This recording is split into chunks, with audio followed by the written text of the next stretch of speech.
తలరాతను ఎవరూ మార్చలేరు అనడానికి ఈ వీడియో బెస్ట్ ఎగ్జాంపుల్. కైలాస పర్వతం దగ్గర ఒక అడవి ఉండేది.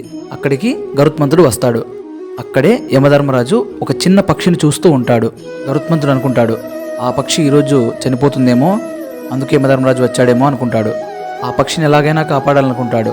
అందుకే ఆ పక్షిని తన గోళ్లతో పట్టుకుని దూరంగా ఉన్న హిమాలయాల్లో ఒక చెట్టు మీద వదిలేస్తాడు. తిరిగి యమధర్మరాజు దగ్గరికి వస్తాడు. వచ్చి యమధర్మరాజుని అడుగుతాడు, ఎందుకు స్వామి మీరు ఆ పక్షిని అలా చూస్తున్నారు అని అడుగుతాడు.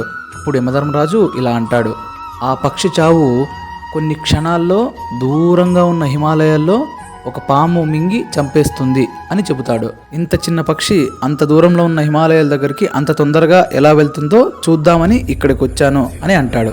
అది విన్న గరుత్మంతుడు ఆశ్చర్యపోతాడు. అక్కడే ఉన్న ఒక పాము ఆ పక్షిని తిని చంపేస్తుంది. దీన్ని బట్టి మనం అర్థం చేసుకోవాల్సింది ఏంటంటే, తలరాతను ఎవరూ మార్చలేరు, కానీ తలరాతను సైతం తన భక్తుల కోసం మార్చగలిగే శక్తి ఒక దైవానికి ఉంది. ఆ దైవం ఎవరో తెలిస్తే కామెంట్ చేయండి. Thanks for watching.